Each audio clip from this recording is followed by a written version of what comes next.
Welcome back to the 2020 podcast. As you see, Drew has gone through a full world wardrobe change at this point. No more red, black for the funeral, black for the Sacramento Kings. Man,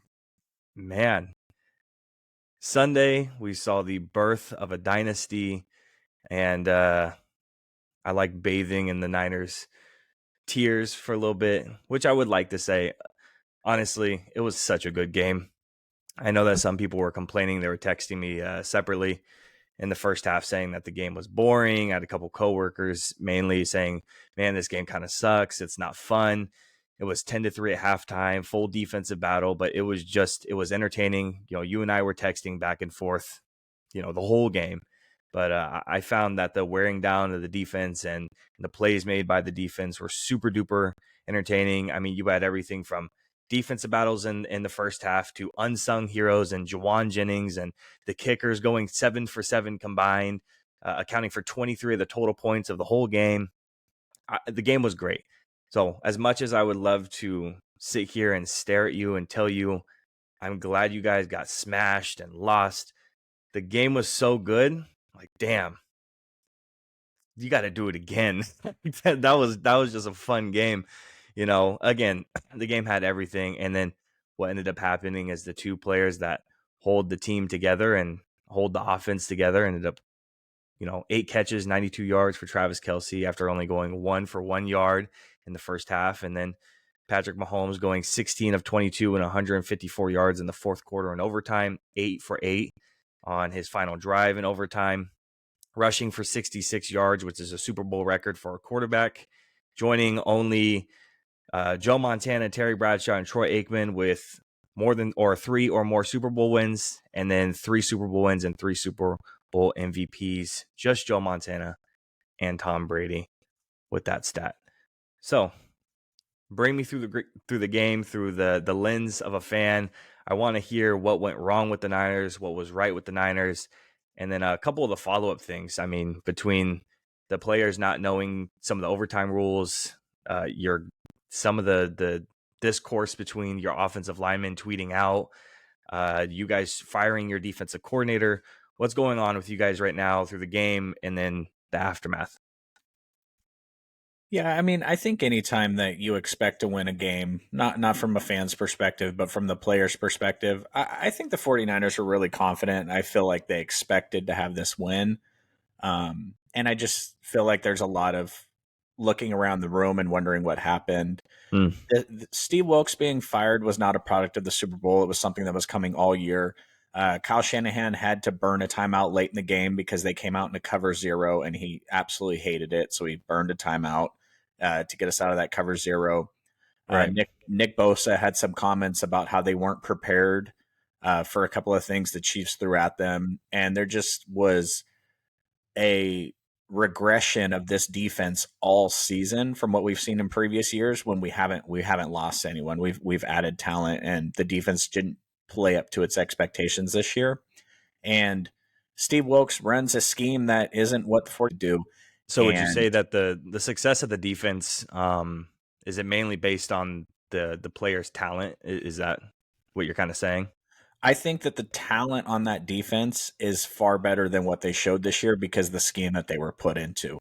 If you take a bunch of 2011 era middle linebackers and you expect them to cover all over the field, or if you take a bunch of zone corners and ask them to play man, Nnamdi Asomugha goes to the Eagles once upon a time, and he's terrible because he was a certain type of corner. He got put in a different scheme and it didn't work out for him. Yep. I just think that the scheme that Steve Wilkes wants to run isn't the best scheme. That's what Kyle said in his press conference today. It's nothing against him as a man. It's nothing against him as a coach. It's just his scheme and what he wants to do doesn't fit with what the 49ers want to do.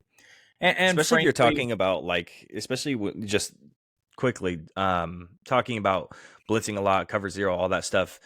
You only really blitz a ton because you can't rush the passer. And if you guys look at your defensive line, you can clearly rush the passer.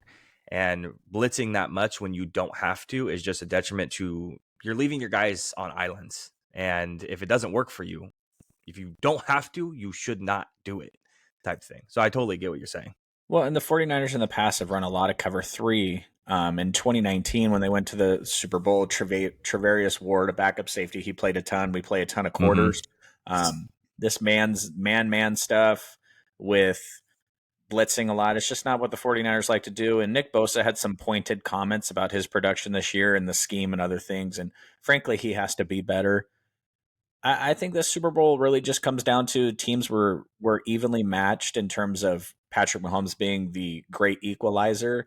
And when you have a player who is on the field purely to hit people and stop Travis Kelsey, and he blows his Achilles out running onto the field, not even in gameplay. I Yeah. think that was pretty crushing. And you go back to those stats you mentioned in the beginning of the pod and how they went off in the second half, and that's a product of Dre Greenlaw not being on the field. So kudos to them because injuries happen.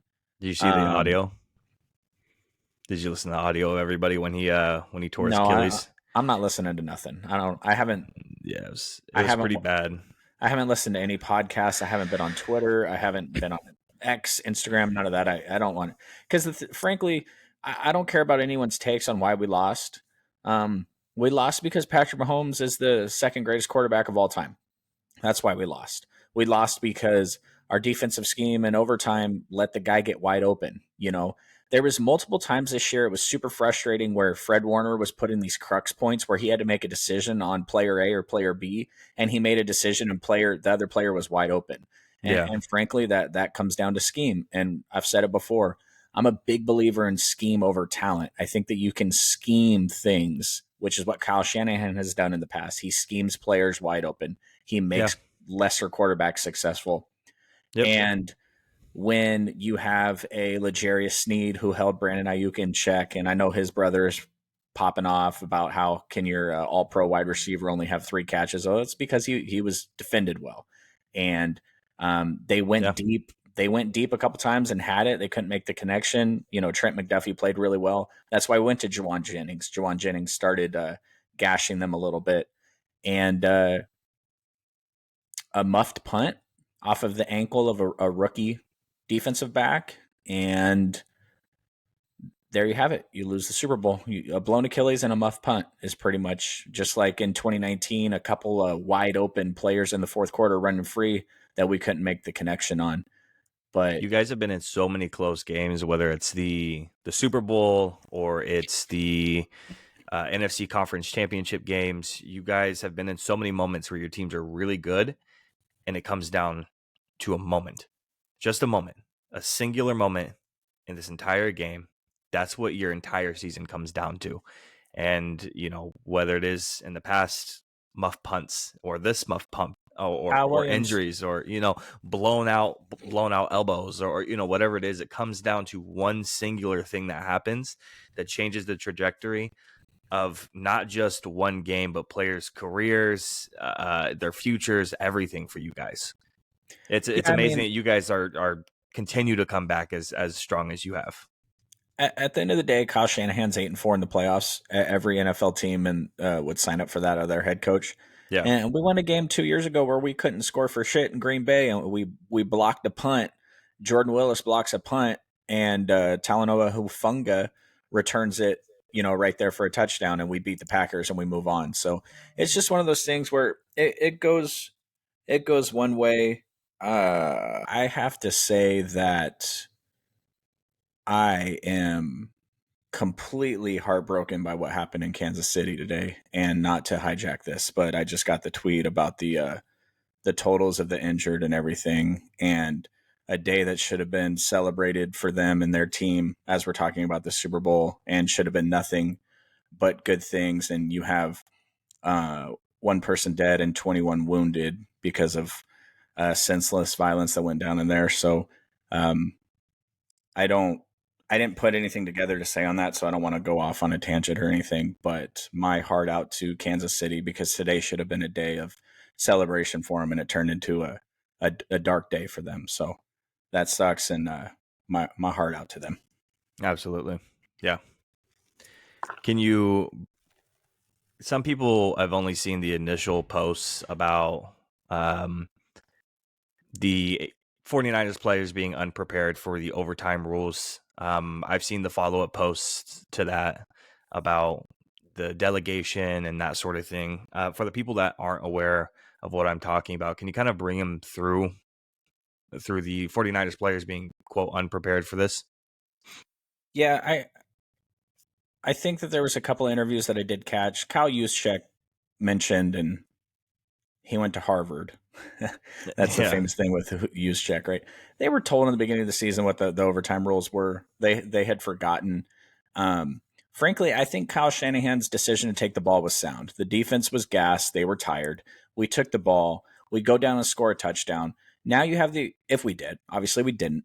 Mhm. Personally, I think we should have gone for it there, but that's okay. If you stop Mahomes, and we have Mahomes, we had the Chiefs on a 4th and 1, Yeah.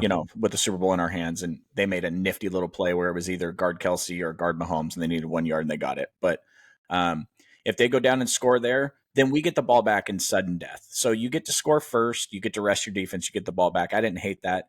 I think a lot of what people were confused about is I think the defense was kind of standing around towards the end because they thought they were going to call a timeout because the time was running out. I Right. think that they thought that the play was going to be stopped or something like that. But not realizing that if the time clock runs out, it just goes to the second quarter of overtime. So Yeah. that might have been some issues there. But at the end of the day, I don't really think it's the head coach's responsibility. And I'm not trying to make an excuse for him. I'm just saying I don't think it's something that they set the responsibility for him to teach everybody the overtime rules. Right. If the defense was unprepared at the end, they should have called a timeout and got their wits together. And frankly, it was just disappointing to see how easy they scored there at the end. So I think it's just one of those things. You have a room full of people that fully expected to win a football game and they didn't, and then they're kind of just searching for answers. And then, the UFC has adopted this rule where they don't interview fighters after they've been knocked out because they look dazed and confused and they don't really know what they're saying. I think it's Yeah. one of those things. You just had an entire football team that was heartbroken and they were just asking questions and they were reacting raw.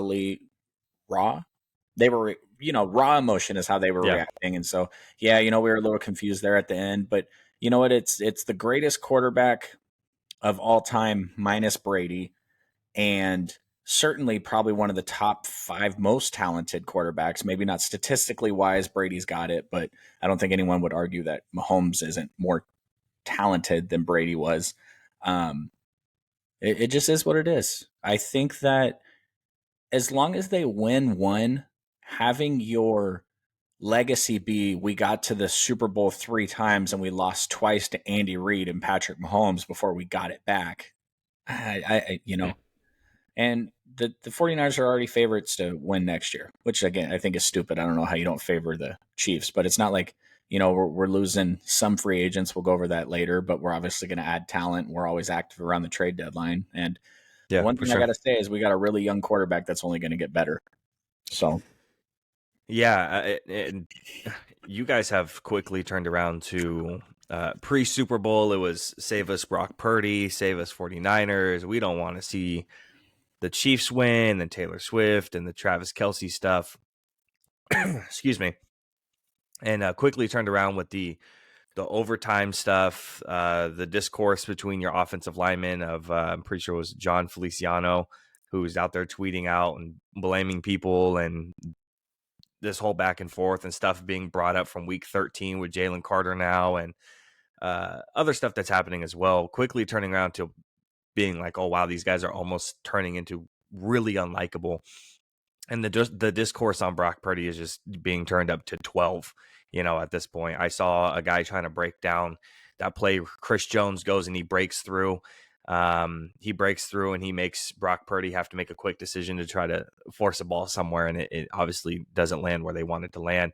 Where I believe it was Brandon Ayuk who was open in the end zone, and he's just saying, "Well, a better quarterback gets that, gets away from that, and the better quarterback extends that play a little bit longer." Yeah, sure.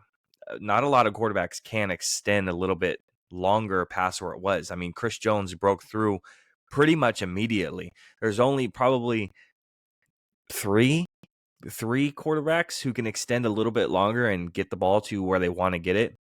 Patrick Mahomes, Josh Allen, Lamar Jackson, because the athletic ability. there's only a very few amount of quarterbacks could have extended it longer than it already was. It's not like he had all this time in the world and all of a sudden he has no pocket presence and he gets blindsided. It's not what the case was. The Brock Purdy discourse and the hate for him, again, we've seen it all season, but it's being turned up to 11 and 12 at this point.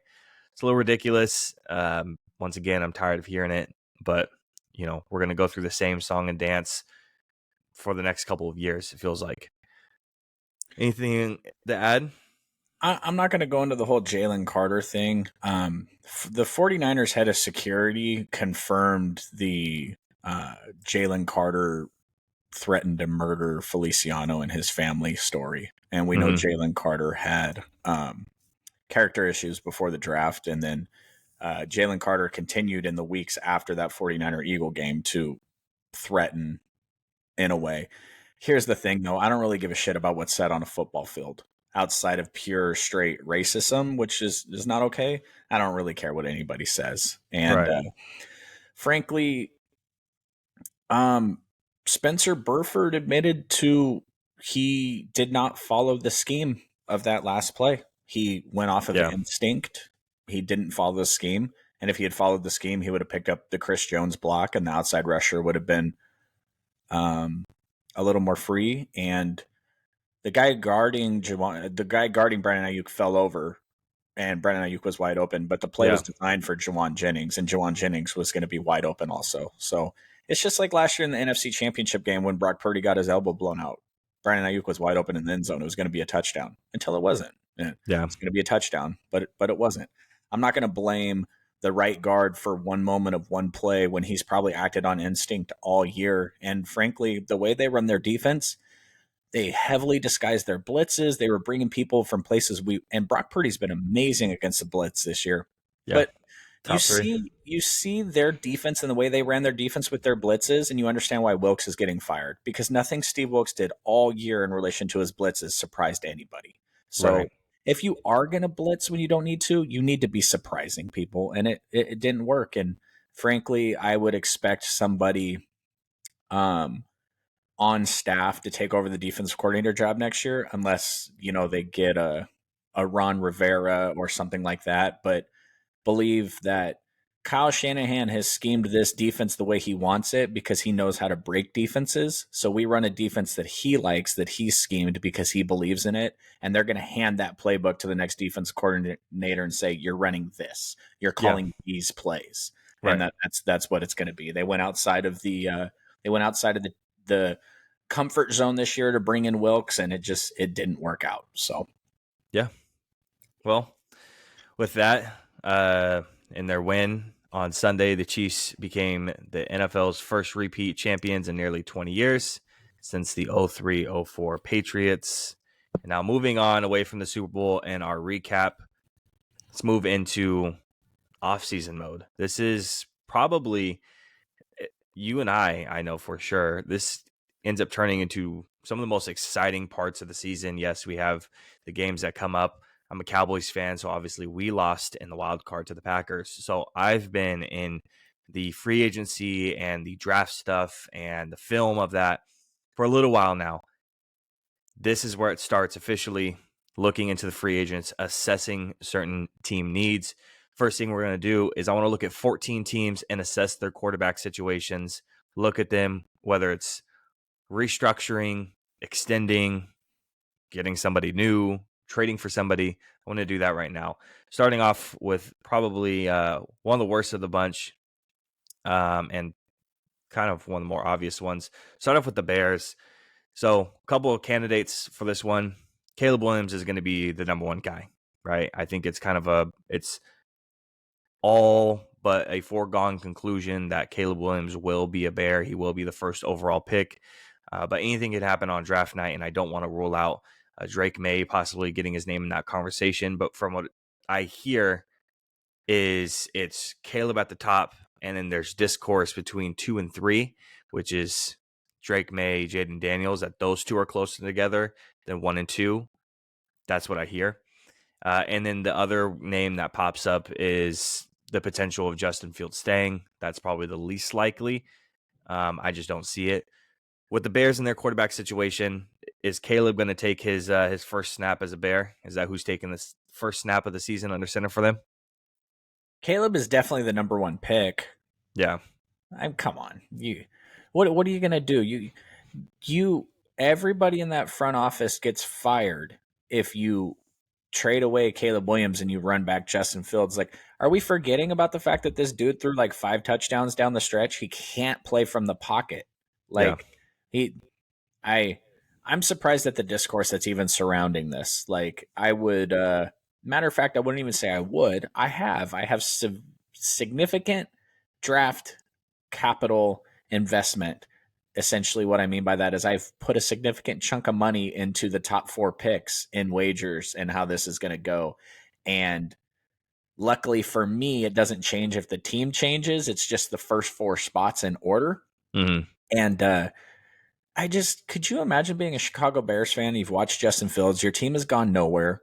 Your Yeah, defense is ready to go. Your defense is ready to go. You just absolutely. need somebody that can play football the right way and keep your offense on the field for sustained drives. And realistically, what do the Bears have to average next year? 20, 22 points, 19 points to be really good and win 9 or 10 games? Yeah, Just go get the guy. Frankly, go get either of them. I would take either of them over Justin Fields. yeah. I mean, I would too. I think the. Oh gosh, I'm gonna bring it up now. I was gonna save this for, and I'm gonna bring it up when we do quarterback rankings eventually. I think that the word generational prospect is so overused now. I feel like I've heard the word generational prospect the past couple of years, whether it's quarterbacks, wide receivers, that sort of thing. I think it's overblown a little bit. I don't know if Caleb's a generational guy. Does he have generational tools? Sure, he does. The athleticism, the arm, the ball placement is all really good. Playing in structure is going to be his biggest weakness. I'm sure he can do it, but that's up for the future to decide. I really like Drake May. I'm a big Drake May guy. I think he's probably one of the most pro ready guys right now to come out and start day one. I'm not shying off of the whole, oh, well, it's a UNC quarterback coming out and he wears number 10. And I'm really nervous about it. He has a pro style frame and he kind of looks like Mitch Trubisky. And it's not swaying me off of it. I don't really care. You look at the tape and you look at what he could do. It's incredible. I'm a big Drake May guy. To me, again, the consensus is it feels like Caleb is at the top and 2 and 3 are being debated heavily. For me, I think 1 and 2 are a lot closer for me personally than other people. But again, my takes go from left field.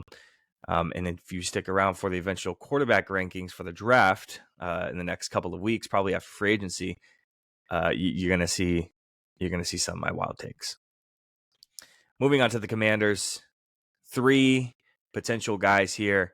Name we already brought up: Drake May, Jaden Daniels, and then the potential of Sam Howell coming back and starting. I don't see this happening again. That's the least likely.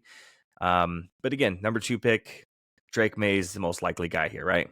Drake May is the most likely guy at the number 2 pick. I still have a little bit of money on Caleb Williams being the starting quarterback for the Commanders next year, just because the jump from 2 to 1 is not as hard as you might think it'd be with what they can offer the Bears. Mm-hmm. But I do believe the draft order will be Caleb Williams 1, Drake May 2, because maybe the Bears have done their research. Maybe Drake May is their quarterback of the future. You know, this happens all the time. Like Baker Mayfield came out of nowhere. He came out of absolutely nowhere. And it didn't work out in Cleveland, but the thought process was right? He's been a good pro. So if they think it's Drake May, you don't just take Drake May with the first pick. You call the Commanders and you say, hey, listen, the Broncos are offering us everything to move up to number 1. Right. Are you interested in hopping? You know, the 49ers and the Bears did it a couple years ago where they thought the 49ers were going to take Trubisky and the Bears moved up and the 49ers dropped 1 spot and got like 4 picks for it. So, you know, I do think it's Caleb Williams 1, Drake May 2, but I'm not locked into it being Bears Commanders in that order. I wouldn't be surprised, you know. I just think that the Bears very important offseason for them because the defense is ready to go to the next level and they have to make sure they get the right guy. And some And I people agree. forget it's about that pick becoming available. Some people forget that last year the Panthers were moving up to the second pick. That was supposed to be the plan, and that was the big thing. And all of a sudden, the first overall pick came available, and they offered a little bit more. And they ended up getting the quarterback that they wanted. Again, it's about that pick becoming available, and it did. So if it becomes available, I'm sure there's going to be quite a few teams calling. And to go back to the Drake May thing, the UNC thing, I'm so sick. Everybody can put this thing to rest. The Ohio State quarterback thing, right? We can put it to the rest. The transfer portal has completely eliminated these.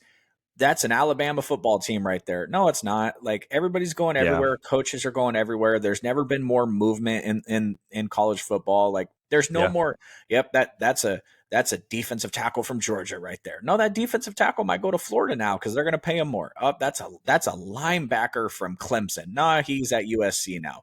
yeah, Idaho, Boise just got a 5-star recruit. Like it's everywhere. So yep, thinking like, oh, he's UNC, we can't take him because of this and who this guy came out 10 years ago. That stuff is dying. It doesn't exist anymore. The best players play, and stop letting preconceived biases stop you from realizing who the best players coming out of college are every year just because of where they went to school or what that school has produced in the past 15 years. The landscape is changing. yeah. Moving on to the Patriots, two names come up. Jaden Daniels is the favorite at the third pick right now, and then another name that I've attached here is Kirk Cousins. Do you see anyone else as a potential suitor? I think it's Jaden. You think it's Jaden locked in? That's the guy. Yeah, that's what I put the money on. I just think that the Patriots have done something for a really long time the same way. They try to recreate it with Mac Jones. They got a new head coach over there. They're gonna have Yeah, a new quarterback over there, and they got to get some weapons. They got to surround that dude with weapons. But he's quick. He's athletic. I know he looks a little goofy, but there's no style points. There's no statistics for style points. And I just think if you can run an offense where, I thought the Patriots looking at him should have taken a look at Greg Roman for offensive coordinator because you cut the field in half. It's not 4 or 5 progressions. It's 1-2 release, one, yeah. two safety valve, and try to be successful. The thing about it is he taking the Patriots back to the Super Bowl? Probably not. But I mean, look at the landscape in the AFC and the NFC. Like those kingpins are going to be on top for a while. Like we just need to win. We just need to win games and get to the playoffs. That's considered successful for right now for the Patriots. Yeah, and if you look at their own division, obviously the Buffalo Bills should be good for the foreseeable future, just mainly based on Josh Allen being under center. And if they just continue to build around him, hopefully, you know, they'll be in that contention year after year. I think the Jets are a short-term contender with Aaron Rodgers, and if they find a replacement eventually, then sure. But again, it's a short-term thing. And then you look at the other team there too, in the Dolphins, and they're contenders, and they're young and they're talented, and they're looking like they're going to be contenders for the long haul as well. Two young edge rushers, and you have your quarterback that we'll get around to, but you're probably going to lock up this offseason. You have a young, speedy wide receiver. Obviously, you have Tyreek Hill on the other side. The division is good, so you have to build for the long haul. That's kind of what you're looking at. You're looking at Jaden to build off of him, let him develop, and you're looking to build weapons, not in year one, but year 1, 2, 3, and then we'll see where we're at. I think that's what the Patriots are going to be looking at. Is not so good in the immediate future, but slow progression over time is what they're hoping. Now, if they don't mess up and they don't go with unfortunately, what the trend is in the NFL, it seems to be is hire a head coach and then fire him as fast as possible. I don't think that's going to happen with Gerard Mayo because he's been groomed for this position for so long and he's fit for the position and they want him in this position. So I don't think they're going to get rid of him. I think there's a plan here and I think it could be successful. I'm not a big believer in Jaden Daniels. If they can help him develop, then obviously he has the tools to do it. Yeah, and the thing is about it is just I like Marvin Harrison, I like Neighbors, I like Rome, but they're not Yeah. changing anything for Mac Jones. And I don't No. you can't take a tackle here. Like I don't think you can take Joe Alt. And there's really Yeah. not even an edge rusher that's top 10. I mean, I've seen Dallas Turner as high as 8 or 9, but realistically, he's nice, but he's not top 5 material, not even close. So there's Yeah. really, unless you're going to trade back, which is never off the table, unless you're going to trade back and pick up a JJ McCarthy or something like that. But even then, who's given up all the draft capital to move up to 3? Like the Bears took Yeah. Justin Fields at their spot. They might have moved a little bit, but they didn't trade up to take Justin Fields. So you don't get as much flack for that. Even the Patriots took Mac Jones at their draft pick. So you don't get as much flack for that because that's where you were at. The Steelers, they took Kenny Pickett at number 22 or 23. That was their draft pick. You're moving up to number 3 for Jaden. That's super risky. So I just think it's the pick. It sucks that they couldn't have lost one more game or two to get to the number 2 pick, but Yeah. that's what happens when you have a generational head coach that's fighting for wins. So Yeah, I think when you're talking about the teams that are most likely to move up, you have to talk about the Falcons, the Broncos, the Vikings, and even potentially the Raiders are in that conversation as well. So I think those teams you could look towards for a potential trade up, whether it's 1, 2, or 3. I think all those people are in contention for it. yeah, but And good. those 3 teams are also sitting right in the place where you can stay put. You don't have to give up any draft capital, and you can take JJ McCarthy at Yeah, sure. It's 11, 12, or 13. So you if have you to want to give really up the love capital. Jaden. Yeah, yeah. You got to give up the capital if you really like your guy. That's kind of what it comes down to. And moving on to one of those teams, the Broncos. I have a handful of names here. This one's the most unlikely, in my opinion, which is Russell Wilson coming back after what happened at the end of the year. Probably not going to happen. JJ McCarthy, Michael Penix, Bo Nix from the draft, and then one free agent guy, Baker Mayfield, is a name that pops up. I don't know if you saw Sean Payton getting interviewed on the during the Super Bowl stuff, and he was like, I'm looking around to see if Baker's available. So I think those 5 names are the most likely candidates. Do you think they're going to turn towards the draft, or they're going to look to sign someone? I do. I think it's JJ for right now. Yeah, That's where I have him slotted. I kind of think that based off of the landscape that JJ goes in the first, and I think that's where he might go, and then everyone else falls out of the first. yeah, But I just think that Sean Payton, when you sign the contract that he signed, he needs to instill his program going forward. And that doesn't happen with Baker. It doesn't happen with Kirk Cousins, because then in 2 right. years, you're right back in the same place. Like, Yep. get the young guy. You're not ready to And win now. no, what? So, yeah, Kirk makes absolutely zero sense for that.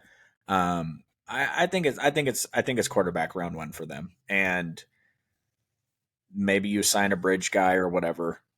Yeah, and Maybe you those bring in a Ryan Tannehill or somebody that can compete, and you yeah, just go from there. those guys are out there, for the just in case type situation. Gardner Minshew played well for the Colts this season, and he's going to be a free agent, and he's going to be out there. So I know there's a couple other guys. You mentioned Ryan Tannehill, Gardner Minshew. I know there's a couple other vets out there who are definitely going to be signing somewhere. I can definitely see them grabbing one of those guys as a contingency plan or a developmental to help JJ develop.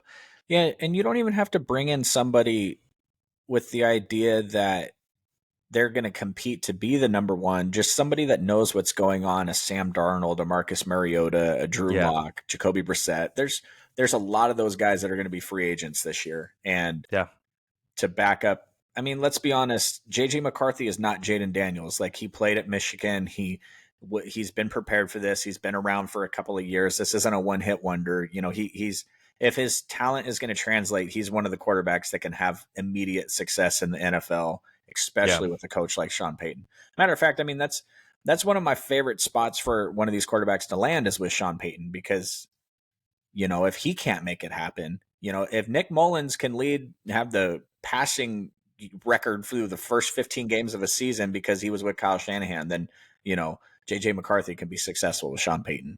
yeah, for sure. Moving on to the Vikings.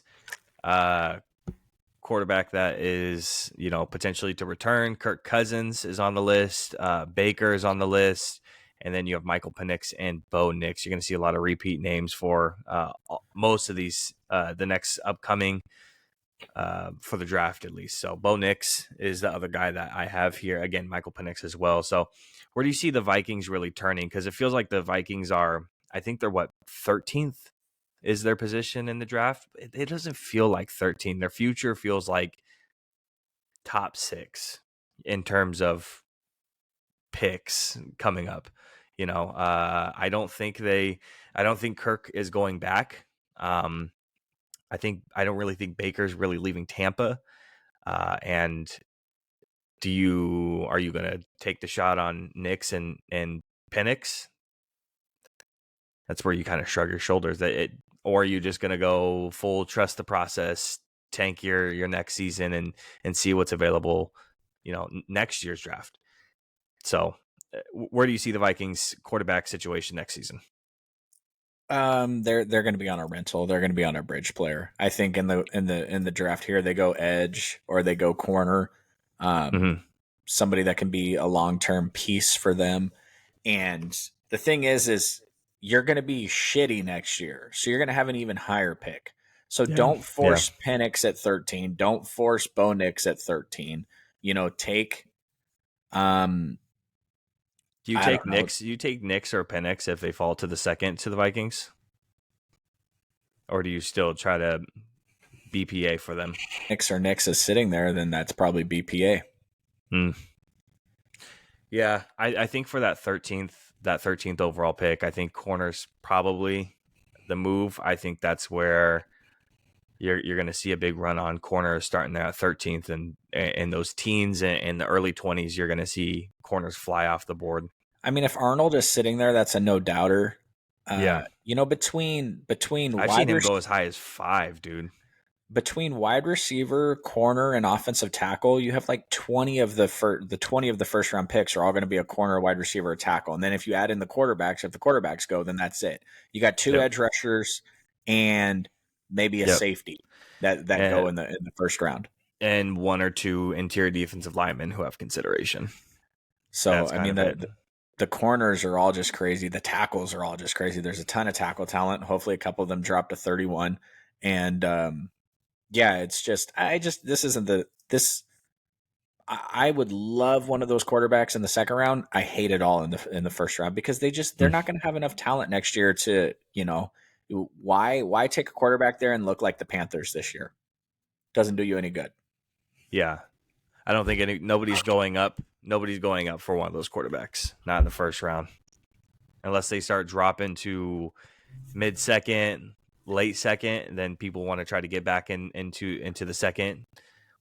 I could see that, but nobody's trading up for those guys. And chances are one of them is going to be wildly successful, Penix or Bo Nix, or whoever it's going to be. One of them is probably going to be really good, but to take the pick there at 12 or 13, again, maybe the Broncos go somewhere else and JJ's there. I'm okay with that. I feel like the Broncos take a quarterback. Yeah. Moving on, they have 2 quarterbacks on roster, Aiden O'Connell and Jimmy Garoppolo, Niners legend. The other guys who are in consideration for the starting quarterback next year, again, talking about all of the draft guys, J.J. McCarthy, Michael Penix, Bo Nix, and then I threw in Jaden Daniels because Raiders are a big team to potentially move up and grab a guy like that. I didn't put any free agent guys in here. I think they're reeling too much from signing Jimmy G. You don't want to sign another free agent quarterback just to get burned by him. You don't want to do it. I'm not saying that Cousins or Mayfield is going to do that, but if it happens again, you're getting looked at already, side-eyed already, but you're getting fully eyebrows raised. So next year, who's under center for the Raiders? Aiden. You think Aiden is? Yeah. They're gonna run that back. They can add to the defensive side of the ball.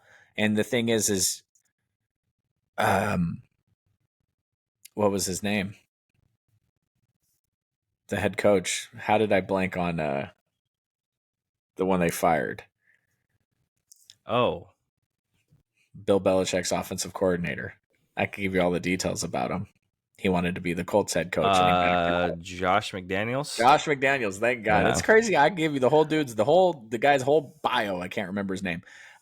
Josh McDaniels was so terrible that I think that you can run it back. I think you have an open competition in camp between Jimmy and Aiden. Aiden probably wins, and then you got a good backup. Good yeah, backup. Um, and you add to the defensive side of the ball in the draft, I think, corner or something like that there. yeah. I think Antonio Pierce is going to want to see what he has at his disposal for an entire season. I think that's what the season is going to come down to. If the Raiders have any relative amount of success under Antonio Pierce, he's going to end up staying. But if that quarterback play isn't there, they're going to end up, I think, next year definitely consider to try to move up for quarterback if there is a quarterback to move up for. That's what it comes into play. Plus, who are you really signing? Who are you bringing in that's going to compete in that division next year? I mean, you have Patrick Mahomes, you have Yep. Justin Herbert, you have whatever Yep. Sean Payton's going to manufacture. Like, Yep. it sucks, but as it sits, you guys are probably going to be fourth in the division. Like, add some defensive talent or some tackle talent. There's a lot of talent at those positions in this draft, and Yeah. the Raiders and the Vikings could be a top 5 team next year. I'm sorry, bottom 5 team, but top 5 in the draft. Oh yeah, no, for sure. Now watch, they're gonna take a guy like TJ Tampa, the corner, just because he has all the measurables and he's super quick and he's really big, and they're gonna take him in the first round. The Raiders are going to come up to the thing and they're going to say, with our pick, we select Quinn Ewers. And I know Oh, he's not coming out this year. We're just selecting him next year. yeah, So we're dibs, yeah, tips for Quinn dibs, Harris. Yeah, oh my gosh. Arch Manning. Um, last one. Actually, there's two more for not any definite. No, you know what? We'll go in order. Screw it. This next one is not a who's going to be under center. We know who's going to be under center. It's what does the extension look like? And it's the Cowboys, and it's re-signing Dak. What does this extension look like for the Cowboys? Numbers are 60 million a year. Are we actually going to reach that 60 million a year conclusion? And how many years are we talking? Dak's what, 30, 31? That's a If 3-year, $180 million contract for Dak. They're yeah, absolutely crazy if they go 4-2-40. Maybe they go 4-2-20. I hate that. I absolutely hate that. 3 years is where yeah. he's Dak getting signed. extended no matter what because of the cap hit. It's a foregone conclusion. Yeah, he has to. The thing is Dak got signed to a 4-year instead of longer because he wanted to specifically sign a contract when he hit 30. That was like the whole thing. That was why when we initially started the contract negotiations a year before he actually signed, we couldn't come to the agreement because we were a whole year ahead of where he wanted to be. And he wanted more guarantees with one less year. And we ended up giving that to him, obviously. But it wouldn't surprise me to see him want to go even a year less, 3-year. I think he signs a 4. I think he signs a 4 with big guarantees in there. I think that's where Dak sits is again that 60 million a year hit is what he's going to range around, and the cap space situation isn't as good as people think it is in terms of not sure how many people are aware of it, but the projected cap space was less than what it was projected at. So some teams budgeted for that for their future, and now they're going to get less than they thought it was. Disappointing. It sucks because of how much the players are actually making and how much they take up on the cap space. We're going to hit that limit soon, right? I mean, we have to. And I feel like we keep saying that, but for quarterbacks and these positions, we have to be hitting that limit soon, right? Of per year, how much percentage wise are taken up of the cap space. I get it. They're the most important position on the team, but are we reaching that limit here pretty soon? 60 million a year is crazy, but are we going to continue to go up? Are we going to see a 70, 75 here in the next 3-4 years? I mean, the NFL made $22 billion this year. So They can make the salary cap whatever they want. It just means the owners get less money. So, Yeah. so you're talking a 4-year extension, or are you talking about next year is year one and then three more years? Because I was saying, 3-year extension. okay, that's I'm with you on that as well. So Yeah. you extend him, you convert his cap next year to all bonus money, so that 59.5 comes down to like 30. He Yep. plays next year, then he has 3 more years after that. Yeah. Okay, I'm with that. I think the next conversation is the more interesting one because of the limited amount of success that he's had, because he's only had 1 year of opportunity. The Packers and locking up Jordan Love, what is his contract projection look like for you right now? How many years per year? Because it looks like he's somewhere around the 42 and a half, 45, 47 million a year range. Is that where he sits, or is he more? Is he less? And how many years on that? Yeah, so he to me is a candidate for like a 4-year 185. He plays next year and then he has 4 more years on his contract, and they dump a bunch of signing bonus into his lap next year. So he still has a low cap hit because of the previous extension, then he has 4 more years. I think they'd like to actually do a 3, but he has to get a 4, I think. Yeah. Because if you do a 3 and he explodes, then you're really kind of in trouble. Absolutely. And another one, the Lions. Jared Goff is going to be under center, but the question is, how much longer are we going to see Jared Goff in that position? In For a the Lions Lions? uniform, under center. How much longer are we going to see that? Are we talking a Lion for life type situation, or the Lions going to eventually look somewhere else? If Jared Goff, let's say, performs at this level next couple of years, well, shit, if you're asking me, I would tell you he's in line for an extension. But if you ask Dan Campbell, he thinks they're never going back to the playoffs. So I'm not 100% sure which way to go with that. Yeah. We did a segment a couple podcasts ago where I was kind of down on Jared Goff, and that was obviously before he led him to the playoffs and led him to the NFC Championship game.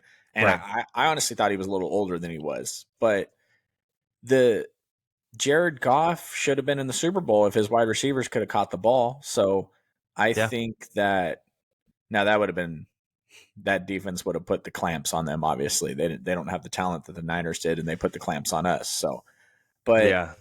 I just think that how do you upgrade over Jared Goff until he declines? At the level he's playing right now, you can't upgrade over him. He's playing at a really high level. It sucks that he's a statue, but that just is what it is. He doesn't move around very well. So I think that, yeah, I mean, until he hits a significant decline, I mean, people are talking about giving Baker Mayfield like a 3-year 180. Like, you want Baker Mayfield for 3 years 180, or you just want to keep rolling with Jared Goff? I'll roll with Jared Goff, because if Jared Goff could move, he's probably a top 5 quarterback. Yeah, I don't have Baker at 3-year 180. That's crazy. It's pretty insane. What do you?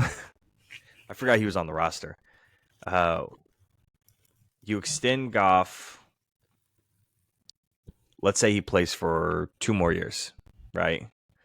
What do you think about continuing and start pushing really hard for the development of a guy like Hendon Hooker, who's on the roster? Isn't Hendon Hooker like 37 already? That's what it feels like. Hendon Hooker is 26.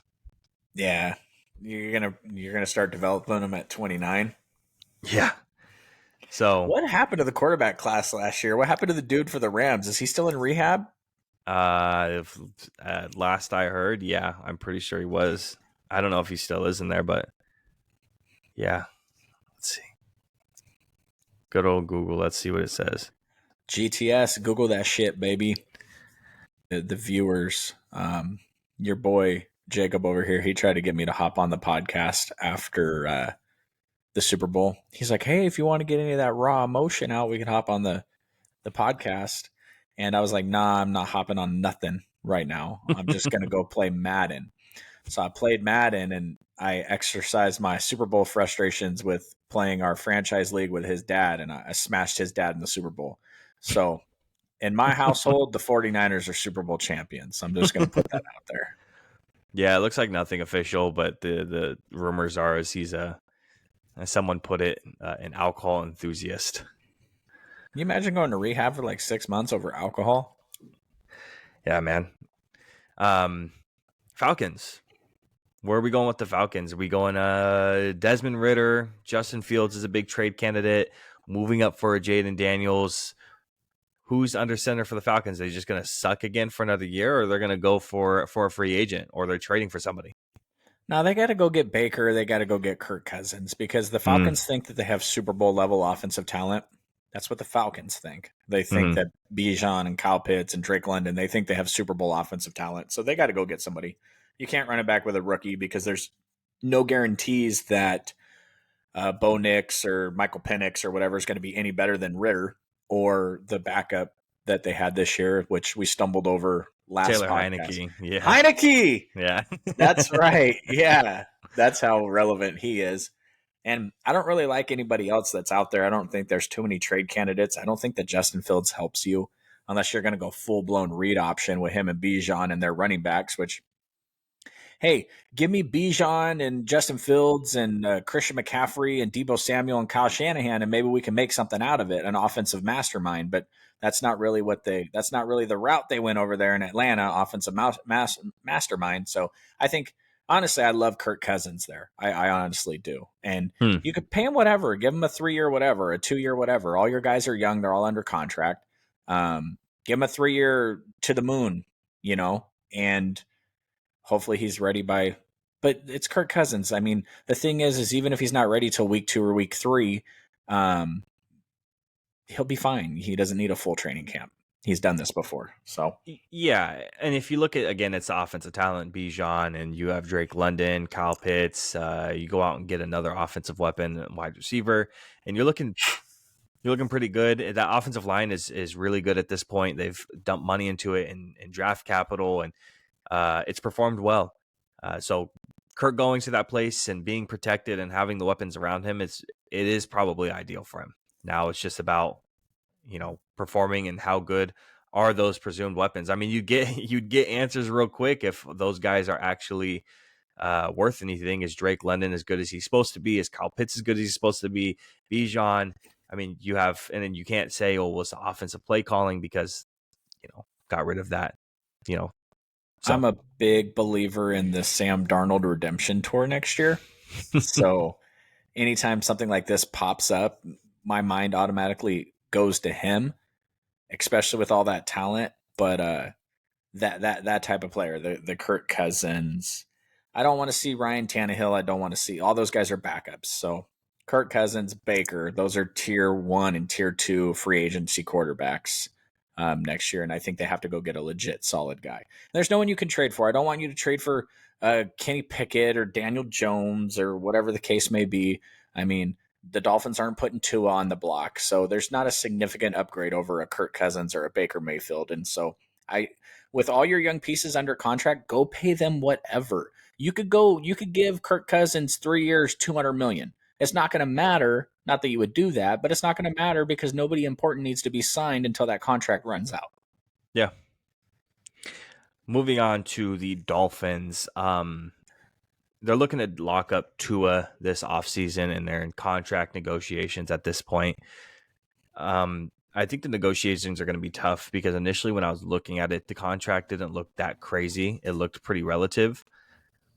Now, as more reports are coming out, it's almost sounding like he's looking to almost top Joe Burrow's contract, which, a reminder, 5 years, $275 million with a $40 million signing bonus, average salary of $55 million a year, and $146.5 million guaranteed at signing. I tell you what, Cowboys fans better hope they sign Dak before Tua signs. Yeah, that's crazy. If Tua's getting Joe Burrow money, Dak's gonna end up getting that plus more. So Listen, if Tua, you heard it here first, clip this. If Tua gets Joe Burrow money, then Dak is getting Shohei Ohtani money. That's what Dak's gonna want because that's yeah, that's a stupid amount of money for Tua. That's And crazy. I was on board with it a couple weeks ago when we talked about it, dude. I was like, yeah, dude, of course you got to lock him up. You know, it was on our small little carousel for news. But then as the more reports are coming out now in the last couple of days, it's like, God damn, bro, that's a lot of money for you. I mean, you're injury prone. You get knocked out like crazy. You don't know what day it is half the time because of those how do head you give injuries. him 5 years? I just cannot. I cannot see that. Like a Yeah. 3 year extension after next year seems risky. And if they go three again, the I don't know why I saw this about Baker Mayfield, but the 3 year 180, and you dump a signing bonus in his lap, so you got him for the next 4 years. I honestly, I think at the problem is the amount of money these contracts are getting to with the quarterbacks. You have to be so damn sure. And are we so damn sure about Tua? I don't even like drafting quarterbacks who only have one full year of success, like a Jaden Daniels. I damn well don't want to sign a quarterback who only has one full year of success, like a Tua. You know, if you go and you take his initial years of not so successful and then being injury prone for like 2 full years almost, it feels like, on and off, and now one full year of being successful, but now you have all of this offensive talent around you when you are successful, between a really good offensive line with the only reason it wasn't that good down the stretch is because of injuries, and then you have two really good, almost, I mean, Jalen Waddle's an almost all pro caliber wide receiver. He could And get what to does that he point look easily. like without Tyreek Hill? That would be my concern with a 5 year contract. Tyreek And Hill's going to Tyreek Hill's retire, aging. Yeah. and you don't just trade. I mean, that's so rare that the Chiefs were put in that position. And listen, they Yeah. traded that fool and they won 2 Super Bowls. So they picked Yep. Chris Jones. They made the right decision. But you don't just, Absolutely. Tyreek Hill just doesn't get traded. Like Tyreek Hill retires and then the Dolphins go into Madden and they trade everything they have for CeeDee Lamb and they go to the Super Bowl. Sure, but that's in the video game, not in real life. Like you can't just get Yeah. that guy. What does Tua look like without Tyreek Hill? I'm not sure. Yeah. Moving on to the Bucks, I have two names here. I have Baker and I have Kirk Cousins. I have two guys who are ready to come in and win now. I don't think Baker is leaving the Bucks. What I have here, and I've got this from a couple different websites, but the most consensus that I've seen is like 3 year, 82.5 million is what I'm seeing for Baker. 3 years, 82 million. Yeah, is what I'm seeing from a Oh, couple of websites. I would sign that all day of the week for Baker. Yeah. So that's what I'm seeing. And then, like, if we're looking at Kirk, the two things I'm seeing is 2 years, 80 million, or 2 years, 90 million are the two. $55 million in guaranteed money for Kirk, $33 million in guaranteed money to Baker. So Yeah, that's what I'm seeing on those two. I think that's a good contract for Kirk, and I think that's a good contract for the team. Like any Yeah. team that can get him at that number is good. I don't like 3 years for Kirk. Um, Honestly, the Baker Mayfield re-signing, I'm not a massive Baker believer. And if the Buccaneers lose Mike Evans in the offseason, I'm not really sure what they're doing to replace that production. Keon Coleman in the draft right there is about right, maybe, but he ain't Mike Evans. So The only thing that you can compare Keon Coleman with Mike Evans is contested catch ability. That's it. Keon Coleman's really good at the contested catch, but his separation and long speed, it can't be compared to Mike. That's the problem with Keon Coleman. He looks really good, and you start diving into the numbers, and he's one of the worst separation wide receivers in the country. And it starts to become eyebrow raising, which is one of the big reasons I dropped him down on my board initially 4 when I was going through the receivers down to 8. Again, still top 10 for me, but yeah, not comparable. I think my prediction is if you're signing Baker or you're signing Mike Evans, you're signing both. okay, That's my prediction. And you lose Antoine Winfield.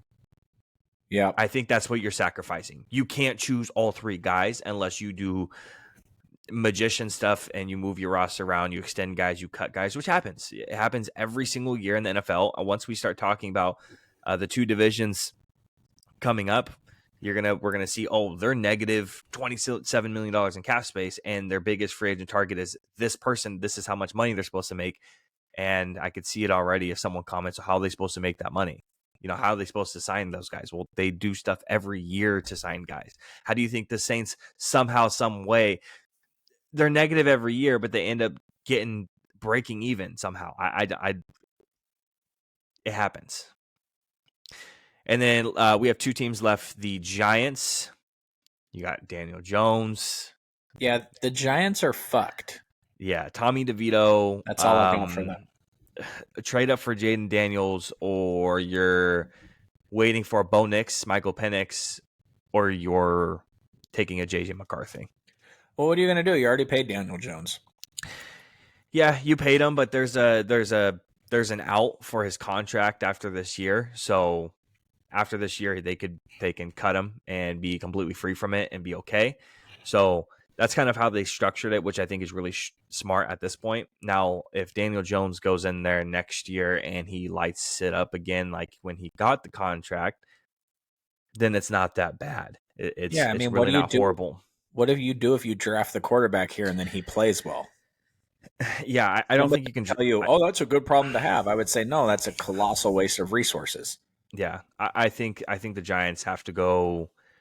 I think the Giants either go tackle or they go wide receiver in the draft. I think that's where they go. And they have to do something because the Commanders are making moves. They've put together a hell of a coaching staff, stealing every single coach from the 49ers that we have. I think we got Kyle Shanahan and his little cousin, and that's who's left on our coaching staff right now. And they got a really good GM, and they got a top 2 pick. Ton of cap space. And you got to figure it out because the Cowboys are the Cowboys. They're settled at the top. The Eagles, I think, are in for regression. But when you have the talent that they have, I mean, the team looks talented on paper. They should be okay. The Giants, unless you're just going to pack it up for the next couple of years, but NFL teams don't really do that. There's not, they don't turn into the 76ers. So I don't know. Especially if you look at the success story for the Texans, it's the reload, not the rebuild at this point. Teams are going to be looking more and more to reload their rosters instead of rebuilding their rosters. Again, the Texans being a great example of that. So, like you said, Daniel Jones. I just don't like looking at his stupid face on TV. That's really the only problem with him. You just get Eli Manning Part 2, man. That's it. But yeah, the Texans, I think that's gonna change a lot of people's thinking in the lead up to these things. It's just like, oh hey man, they got a couple picks and now all of a sudden they're a playoff team. We'll see how the sophomore slump hits CJ Stroud, but hey, you know what? And if it makes the draft more exciting when people want to move pieces around, by all means do it. Because when I'm sitting here watching the draft, which we're gonna live stream the draft, okay? You just can't show it, or you're gonna get our reactions and our analysis from it. When I see the draft and I see the Texans moving up to 3, or I see another team moving up, that's exciting.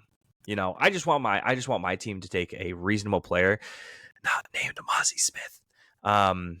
Anybody else, essentially. That's all I want. Outside of that, make the draft as exciting as possible. Well, one of the greatest things that the NFL's done in recent years, shout out to the Los Angeles Rams, is they made the trade deadline interesting. The trade deadline was never interesting for the NFL for years and years and years. And then all of a sudden, Sean McVay hired Jonah Hill, and they went full money ball on how the draft picks aren't as important as talent, and they did all this stuff, and then they won a Super Bowl, and then their team was trash, but it doesn't matter because they won a Super Bowl. And now every year the 49ers are trading for Christian McCaffrey and Chase Young and all these other players, and the trade deadline is hella exciting. So yes, let's make the draft more exciting. I'm super there, and then we can laugh at Jacob when the Cowboys draft date interior offensive lineman. You know what? Yeah, we will draft interior offensive linemen. Just hopefully not in the first round this time. And then I only got one more team, and it's the Steelers. Kenny Pickett, Mason Rudolph, Mitch Trubisky got cut. And then you have Bo Nix. And then Kirk Cousins is actually one I literally just added on today before we got on, because there is reports with his little circle that's around him talking about that it is a real chance and possibility that he goes to the Steelers and he likes the situation. So I think those 4 guys are there. What do you think? That's stupid for him for the weather. Yeah. I like the talent, although the talent's kind of weird. Pickens is he doesn't like to block. They got an issue over there with their wide receivers and not wanting to do their full job. And obviously they have a gorgeous tight end, and they got a couple of really good.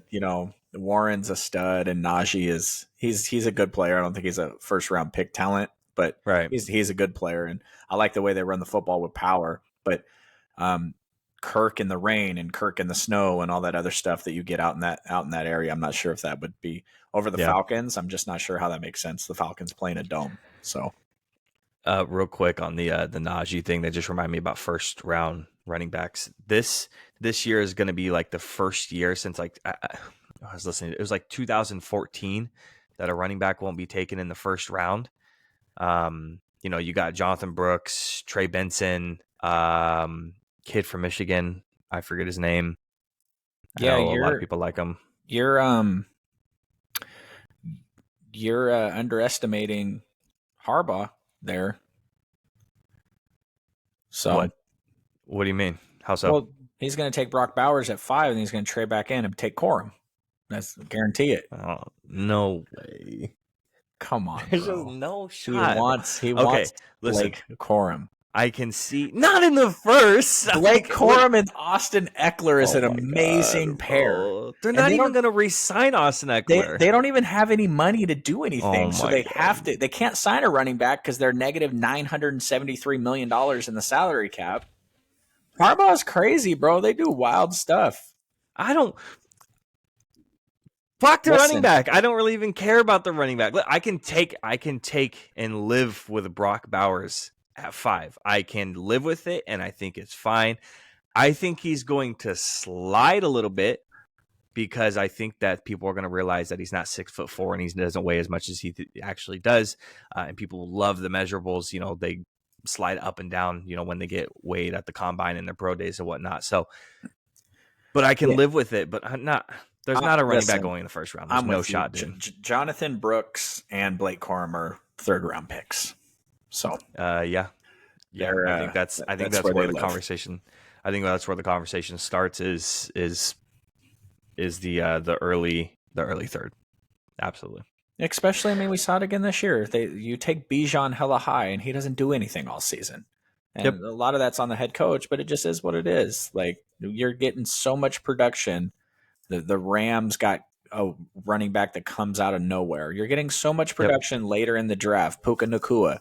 You don't need to take that in the first round unless it's Jonathan Taylor from Wisconsin, just demolishing everybody, power runner. If it's who looks like a running back, yeah, who looks Derrick like a one. Henry, Christian McCaffrey coming out of Stanford, where you're like, oh man, this is a thousand candidate. If you're getting that type of player, then he's a first round pick. But we're really gonna start segueing away from that because the colleges are doing it too. The running back by committee, it's just. There's not even a ton of 5-star heavily recruited running backs in college right now. So, right, you're right. There's definitely not going to be unless Harbaugh goes Yazy. All right, the Chargers have always been my second favorite team because my dad is a Chargers fan. So the fact that they got Harbaugh and they got Greg Roman and everything over there, I'm a big time Chargers fan next year. So. And we know if the Chargers go to the Super Bowl, the 49ers can beat them. So. That's what I'm rooting for. Damn. It's crazy. I'm going to go ahead and send this to your dad. I'm going to clip it at 108. Be like, hey, he watched that Super Bowl. I think it was like 56-3 or something. Yeah. So, Steve Young got the monkey off his back. Hopefully Kyle Shanahan get the monkey off of his. Right. Moving on to free agency. So the 2020 podcast is doing free agency in this way. We're going to hit it division by division, team by team. This isn't going to be a blueprint on how to fix the team in general. We're not going through and being like, oh, well, this is how you fix the entire the Raiders in whole. This is just for free agency. That's it. So what I have here, and Drew, I did add some stuff in here as well. So I have a one cut candidate per team, one person that they should re-sign, their biggest free agent target, and then a sleeper. And most of my sleepers are the same position as the target. So if they don't get the target or they don't have the money for the target, don't sleep on this guy coming to this team. That's what I have. Okay. So we have the AFC and the NFC West. I thought it was really fitting to go ahead and kick it off with the Chiefs and the Niners divisions. Starting off with the AFC West, the Kansas City Chiefs ended up in first, so we're going to start off with them. They have $14 million in cap space. Now, when I say cap space, I don't just say, you might look at me and say, oh, well, when I look it up, the cap space for the Chiefs is $22 million. That's fine. But effective cap space is $14 million. And with the rest of these that I talk about, $14 million is effective. Essentially, after you sign your draft picks and all that stuff, you have $14 million to work with. You can't set yourself to zero. So $14 million. My cut candidate for this team is MVS. That would save them $12 million to cut this guy. Who's your cut candidate? I agree. There's anything that you can save at that wide receiver role that's making any type of money. Clearly, they don't need wide receivers, and they got Rice, and they have the other young kid, Sky Moore. Sky Moore. They got the young talent over there that and you have to save up money because their must re-sign is very, very important to them. Yeah. So they got to do whatever they can to sign Chris Jones. Obviously. Yeah. So the other one that's going to get some consideration is L'Jarius Sneed. The thing is the Chiefs now have let go of corners in the past, like Ward, and they have found other success in the late rounds of the draft or cheap signings, and they're fine with that. They can live with it. No team has two good corners. I know they do. I know the Cowboys do. But generally, when you're building a team, you don't have two stud corners. It just doesn't happen. No. Because they make so much money, you can't have two stud corners unless they're super young. Trent McDuffie's getting to the point where he's almost shut down, so you can just leave him alone out there and then have everyone else help on the other end. And I'm going to make this my Trent McDuffie stand. I will openly admit to everybody I was not a Trent McDuffie believer coming out of the draft. I know my dad was talking to you about it, stuff I've talked to him about. I can't remember the exact stat it was, but there's never been an all-pro corner with Trent McDuffie's arm length. It has never, ever happened, and he's the first one in NFL history. It does not happen, and corners with that type of arm length, they did not get drafted high, and the only reason he did is because of his talent, and it is exactly how it's supposed to be when he got drafted. So shout out to him. But yeah, Chris Jones, I do have a projected contract, 4 years, $110 million. With it's $27.5 million a year, $65 million in fully guaranteed. His year one cap hit would be $13 million. That's the projected contract. Oof. Yeah, it's big. So that's projected. You might look up something else and see it differently. Everyone's gonna have a different projection. Listen, right? Suck it. Our projections are the best. I think their biggest target has to be a wide receiver. I think that's what's going to be obvious right now. Led the NFL in drops, and I think their biggest target is a guy like Calvin Ridley, who's projected a 3-year, $60 million contract with $27.5 million in guarantees. Year one cap hit would be $7 million for that year one. So that's my biggest target. Who's yours? Outside of the wide receivers that aren't actually free agents, like the Brandon Ayuk or the T. Higgins, actually, I really like the idea of Tyler Boyd. We know the Chiefs love Mecole Hardman, and Curtis Samuel, I think, is a wide receiver that is a free agent next year. And the 49ers have Juwan Jennings, who's a restricted free agent, and I kind of love the idea of Juwan Jennings re-signing with the 49ers, but that doesn't seem like somewhere we're going to invest money. Could be a really good spot for him over there in Kansas City. And my sleeper is, again, it's a wide receiver. Don't sleep on a guy like Josh Reynolds coming over, who just had a really good year with the Lions, and he's solid. He's projected except for on fourth down. Except for on fourth down, he's projected a $7 million a year contract. I'm not sure what the years are going to be. I didn't get that in depth with it, but his projection is about $7 million a year. So if you can't afford Calvin or you can't get him, he's not available. Actually, that's where I'm at. Fair enough. I like Calvin Ridley. Yeah. And moving on to the Raiders, they were second in the division, so they get to go next. They have $31 million in cap space. number one cut candidate has to be Hunter Renfrow. They'd save $11.8 million in cap space. And all of these cuts that I have presented are post June 1st cuts. So $11.8 million in cap space saved with a Hunter Renfrow cut. I know he's kind of a fan favorite, and he gets talked about, oh, well, they don't use him well enough and they didn't use him in the right way now anymore, which if that's true, let him go somewhere else, let him go sign somewhere that maybe is going to use him. I can see him in a place like Buffalo. They really liked Cole Beasley when he came over initially, and they could use Hunter Renfrow in a similar way. So we'll see if that's actually the case. What about you? Is that your cut? Yeah, Hunter Renfrow or Jimmy. Yeah, that was the other one. And with some of these teams, I get really hard time trying to find a re-sign. I think the re-signing that I find for the Raiders is Andre James. It's their center. Mm-hmm. 3 years, $24 million, $8 million a year is what he's projected at, with $14 million in guarantees and a 1 year cap hit. So his first year cap hit would be $3.5 million. So that's the biggest re-signing guy here.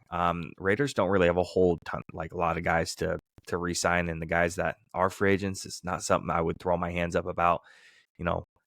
Who's yours? I don't have a strong re-sign candidate for the Raiders. I think they would like to get a deal done long term with Josh Jacobs. Obviously, that's not really a re-sign candidate, but I don't know why I think it was a Josh McDaniels thing. I don't know why they were.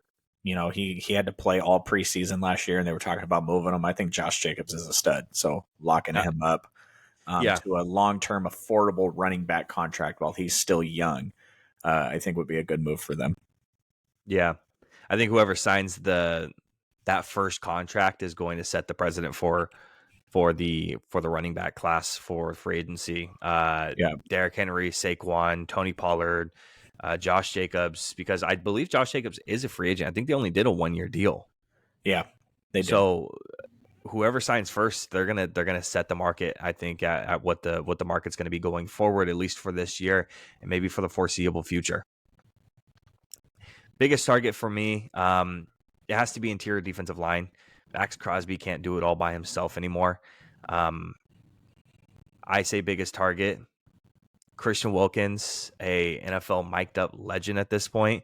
4 years, $92 million, $23 million a year, $50 million in guarantees with a 1 year, the first year cap hit of $6.2 million. Christian Wilkins is going to get paid, man. He's going to get paid big. So that's my number one concern there for them. I think you could have gone in a multitude of ways. Corner, obviously, linebacker. I mean, there's lots. So who's your biggest target? I would throw the bag at Chris Jones, obviously. The edge rusher from the Vikings, I think, would make a lot of sense there. Leonard Williams. I think Josh Allen, the linebacker, is a free agent. There's a lot of defensive talent. It sounds like you and me are on the same page in terms of defensive line, whether it's another edge rusher, interior defensive line. They need to make some upgrades there. Obviously, if you can pressure the quarterback, the back seven isn't as important, and they need to beef up that defensive line for sure. Because if the 49ers, if the Raiders want to be successful in the coming years, it's going to have to be on the backs of their defense. Yeah. Sleeper had to dig a little deeper for this one. Super affordable contract and interior defensive lineman for coming out of Buffalo. Tim Settle, $4 million a year is what he's at. Not familiar with Tim Settle. Look him up. Look up his PFF grades. Dude has performed this year, and you can get him on a bargain. If you can't go get a guy like Christian Wilkins, a guy like Chris Jones, go to that second tier that you can get an affordable contract on and maybe throw the money at somebody else instead. So I think that's where the Raiders are sitting. And with $31 million in cap space, that's the most in their division. And they could put the right foot forward with free agency. My sleeper is going to be Chase Young. Wow, really? I think that the Nick Bosa stuff about Wilkes and a couple other things that are come about Steve Wilkes, Chase Young is going to skate a little bit of the responsibility for his play. and he's a big, flashy name, former overall 2 number pick, and former number 2 overall pick. And that just screams Raiders to sign somebody like that to a contract he doesn't deserve. And Yeah. a smaller sleeper, if you want to go with a small contract, Randy Gregory's a free agent, and he seems like a Raider. Yeah, for sure. And third in the division, Denver Broncos, negative $27 million in effective cap space. Don't worry, it gets even funnier when we get to last place. Cut candidate, DJ Jones. My That boy. would save them $9 million in cap space by cutting DJ Jones. Who's your cut candidate? There's a couple guys here that you can cut. I think it's funny when you get to the lower teams on the totem pole. The cut candidates become a little bit harder to choose because there's so many of them, and the re-signing candidates get a little bit harder because there's not that many of them. Who else do they have? Who else do you have there as a cut candidate? Because I feel like they're overpaying K'Wan Williams. What's he making? Yeah, here, let me slot corner, not super important. So I have where's he at? So the other guys that I had here was, I know they want to move on from Jerry Jeudy, and I know that'd be more of a trade candidate.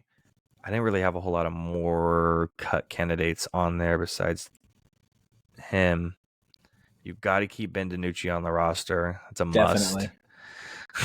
Yeah, I think that's it. Other guys who make a lot of money are Russell Wilson, who's, obviously probably going to get cut, but that was the obvious one. Garrett Bowles is a really good player, so you don't want to cut a guy like that. Mike McGlinchey isn't great, 49ers legend, but that would save them no money. Unfortunately, they would be 18.5 in the dead. So Justin Simmons is still a really good player, but the thing is how much money you don't want to, use on a safety. That would save them $14.5 million. So he was up there as well. Cortland Sutton, 13.5. So a couple of those guys you can bring up. Tim Patrick is at 9.5. But he was one of the only wide receivers that really performed last year. Cortland Sutton continuously getting hurt. Same thing with Jerry Jeudy. And when he's on the field, he's not that great. So they're in an awkward situation, I feel like, with their wide receivers, especially because they either have unproven guys, injury prone, or guys who shouldn't be a first stringer, and they end up playing as the one all year. So that's kind of where they're at. I feel like awkward type situation. Yeah, I mean, they're also paying Jared Stidham a lot of money to be a backup quarterback. But yeah, I mean, you probably nailed it. DJ Jones, that's a significant amount of money. Unless they decide that they don't want to pay a 31-year-old safety anymore, Justin Simmons. So yeah, no, for sure. And re-signing, I have Lloyd Cushenberry, who played phenomenal this year. Again, another one of those offensive linemen. Go look him up. Go look up his PFF grades. Look at how he's performed. He's performed really well. He's a projected contract right now of a 3-year, $36 million, $12 million a year, $20 million in fully guarantees, and the first year cap will be $4 million. So again, yes, they are negative $27 million in cap space. They need to do restructurings. They need to do extendings, trades, and cuts to be able to make some of these signings. But that's my number one re-signing guy. They were a little bit difficult to find another guy for a re-sign. Can you find someone else? No, I'm probably with you on that one. Yeah. And then biggest target, again, I talked about that wide receiver stuff. I think Jerry Jeudy's gone, and I think you want a guy who, I think they're going to take a swing at a guy who is living off of one game and is still putting up 900-yard seasons. I think they're going to go after a guy like Gabe Davis, 3 years, $37.5 million, $15 million in guarantees with that first year cap hit of 6.5. I think that's the direction they might end up going is for that wide receiver. Again, if you're going to go after a quarterback in the draft, you got to have weapons around them, and they can't be unproven or injury prone. Again, Gabe Davis still puts up 900 yards a year, a couple touchdowns. Can he be a one? I don't think so, but I think they might take a big swing at him. Yeah, I'm I'm with you on that. That seems about right for the Broncos. Yeah. And sleeper, don't sleep on a guy like Noah Brown coming in. He's going to command around $5.6, $5.5 million a year. Former Cowboy coming out of the Texans now. He's played as a 2 and a 3, depending on who's injured, but usually plays as a 3. Big bodied wide receiver. I'm giving all the information specifically. Jeff, I'm looking at you. Jenna's dad, he's a Broncos fan, and I know he watches the podcast, so I'll end up Oh, sending shout it. out. I know I'm sending this to him specifically. So Noah Brown, don't sleep on that one because he might be coming around for you guys too. And Yeah. then, yeah, go Um, Marquise Brown, Cardinal. ahead. Yeah. I almost put Marquise Brown here, but man, it felt like a weird spot because of Marvin Mims. So it felt weird to me. But if you can make it work, for sure. And then last place, the LA Chargers, negative $55 million in cap space. I think this is going to be the team that you're going to see the most moves this offseason in terms of cuts, trades, extensions, restructurings. The Chargers are going to see a lot of moves out of. So if you don't get your news a lot from the Chargers on restructurings and stuff, keep that negative $55 million in your head and see what it ends up being by the time free agency actually starts. My number one cut candidate, and you could have chose like 3 or 4 guys here. I chose Mike Williams. You'd save $20 million by cutting him post June 1st. But again, there's a couple guys here you can end up cutting. So who's a guy for you that you think they could get rid of? I think they should cut them all. I think Khalil Mack should be gone. Joey Bosa should be gone. Mike Williams should be gone. Austin Eckler should be gone. You got to trade your safety. I think you should just do it all. Yeah, you're starting from scratch. I mean, because you're talking about, so for the audience looking at over the cap, super helpful. If you haven't gone through over the cap before, start searching around it because it has a lot of great tools. Cut post first, June 1st is Khalil Mack at the top, $23.25 million. Joey Bosa, $22 million. The guy you can't get rid of is Keenan Allen because he still performs really well, and that's Justin Herbert's dude. He's aging, but that's his dude. Mike Williams, injury prone. You can get rid of him. Derwin James, really good, injury prone, $9.3 million. So Corey Linsley is sounds like is going to retire. Sounds like he's going to be a retirement. So that's $11.5 million. When a guy retires, what happens to that contract? That 11.5, it's technically 13. It's 14.1 in total. What happens to that? It depends when they retire. A lot of these guys are smart and they retire after their roster bonuses and stuff hit. So Yep. I guess it all depends on how they feel about the team and how they want to help the team. And Yep. I'd imagine when it comes to the Chargers, that guy is going to try to soak up all the money possible. So Yep. him For sure. retiring and saving the money doesn't really change anything. I'm interested to see what you want to do with the re-signing for them since they can't re-sign nobody because they ain't got no money. But I guess Kenneth Murray would be my pick. Oh man, the problem is Kenneth Murray has kind of just sucked and he's not played super well. New regime. Yeah, it's Can't definitely give up possible. on talent. This one was hard because I didn't want to pick this because of the potential of Brock Bowers being drafted. But Gerald even if Everett. he gets drafted, you still have tight end depth. And yeah, it's Gerald Everett being Okay. re-signed. Projected contract, 2 years, $17.3 million, till $10 million in fully guarantees. So that's kind of where I sit. Again, even if Brock Bowers gets chosen, you need depth at that tight end position. A lot of teams play 2 tight end sets for a good portion of the game. You need that. Sure. Biggest target, I think, has to be the offensive line. This is the one place where the target and the sleeper, they don't play the same position. They're both offensive linemen. One's a center / guard. He played center all year this year, but he originally was a guard. And that's Connor Williams. Connor Williams is really, really good as a center. And this is coming from a guy who watched him as a Cowboys fan, and he was a guard. And I thought he was super solid. But when he played center, a different animal.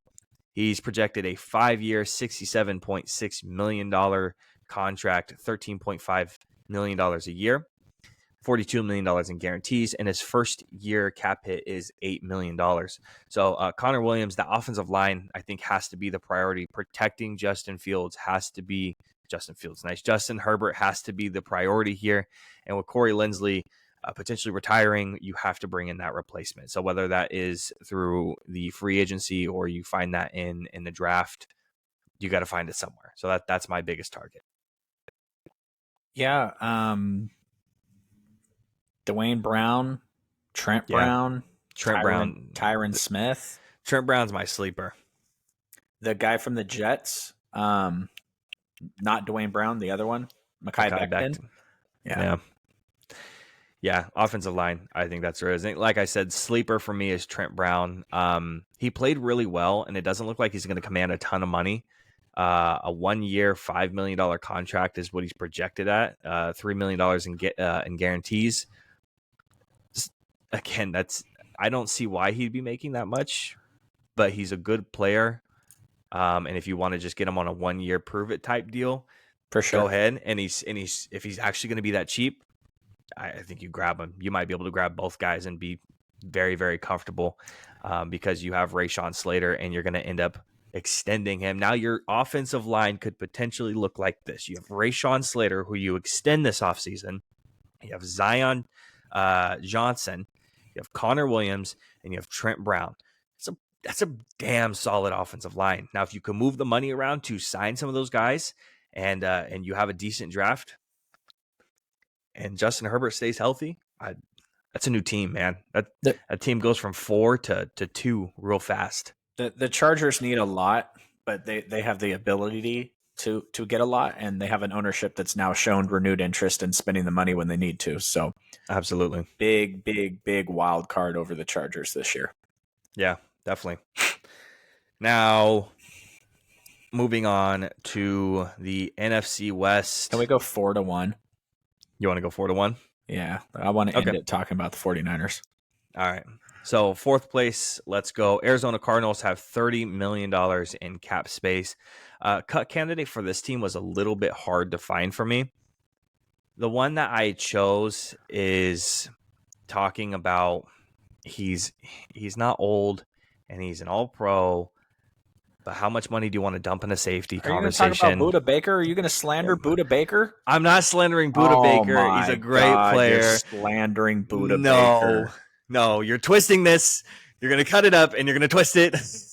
I'm going to send it out to all the Cardinals fans and say, look at this guy with this weird beard talking bad about Budda Baker, the only talent you guys have on your team. I think if you are going to move off a guy who commands a ton of money, Budda is definitely that guy who's going to be a candidate for it. I don't think it happens, but he does command 14.6. Excuse me. He will save you $14.6 million from a cut. So if you want to, it's there, but I just think it's unlikely. Can you find somebody to be a cut candidate for this team? I think it's Budda Baker, to be honest with you. Maybe James Conner. Yeah, he was the other one. And then I like him as a player, but the money, Kaiser White at middle linebacker, it's just not a place that a lot of teams invest money into. Yeah. And Kaiser, is Kaiser the converted safety to linebacker, or is he the linebacker? So he's almost in an awkward position too. How many teams use a guy like that and utilize him? We're seeing a lot of safety to linebacker transitions. I mean, the Cowboys did it with their safety to linebacker this year, Bell, and he played phenomenal. So, well, and they've been trying to do it for a couple of years. They signed. He's not on their team anymore. Isaiah Simmons. Yeah, they drafted Isaiah Simmons, and I remember he was the George Kittle stopper, and he ain't on the team anymore. Yep. This was the only team I had a hard time talking about a re-sign candidate. You could talk about Marquise Brown if you'd like to. I just don't know if I like the idea of bringing Marquise Brown back to the team. If you like the idea because of a healthy Kyler and with a potential Marvin Harrison Jr. on the other side to alleviate some of the pressure. Michael Wilson was a rookie last year and he had a decent year. So is that your re-sign guy, or do you have someone else in mind? Marquise Brown is the only player on the Arizona Cardinals that's a re-sign candidate that played more than 50% of the snaps last year. So realistically, everybody else on that roster is not an important piece. Yep. Marlon Mack, you know what I mean? That type of player. So it really is just Marquise Brown, even though I don't think that's something they're going to do. Yeah. Yeah. I think biggest target has to be wide receiver, though. I think that's where it has to be at. Even if you draft a Marvin Harrison Jr., you have to have more weapons for Kyler Murray at the end of the day. And $30 million in cap space with a potential cut of Budda Baker, that definitely frees you up for your biggest target and a guy like T. Higgins. 3 years, $70.5 million. That's $23.5 million a year. That's a little bit over. I forget what the website calls it, but there's another website and he's projected like 17.5 or 18. I think he's closer around that 23, maybe a little less, but 23.5 million a year, $45 million in fully guaranteed with the first year cap hit of 7.5 million. So I think that's the direction that they could go. What about you? Calvin Ridley. Yeah. That Yeah. I seems try like the not landing to. spot for Calvin Ridley. I'm sure you probably didn't want to use him more than once, but Yeah, pretty much. Yeah. I'll use my Calvin Ridley card here or my Josh Reynolds card here. Oh, okay, cool. And my sleeper was Darnell Mooney. So 2 years, $16 million dollar contract, $8 million a year, $8 million in guarantees, and his first year cap hit being 4.6 million. I think Darnell Mooney could be a really good fit for this team. Don't forget, we're only a couple years removed from 1,000-yard season with inconsistent quarterback play. He could be a good wide receiver in the right situation. That's money, Mooney. So put I'll give respect you a on it. sleeper, DJ Chark. Okay, Uh, nice, nice. Yeah, a guy who's kind of been up. Where is he now? Where's Shark? Isn't he? Doesn't he play for the Jaguars? No, the Panthers. He's a Panther, isn't he? I That's why was you gonna don't. say. That's I why you was don't like, know he. anything about him. He's a Yeah, Carolina there we Panther. go. Right. It feels like we make these. I hear this is what the Cardinals are going to do. We just made a really good argument for a couple of really good wide receivers, and they're going to go out and hand a bag to Michael Thomas and Odell Beckham. That seems like what they'll do because Kyler will get his way. Oh man. Oh, you heard it here first on the pod. If it happens, man. Oh, I would. I almost want that to happen so I can save this and then send it and be like, "Yo, he said it." you know. Just saying. All right, third place, Seattle Seahawks. They are negative $9 million in cap space. Number one cut candidate to me has to be Jamal Adams.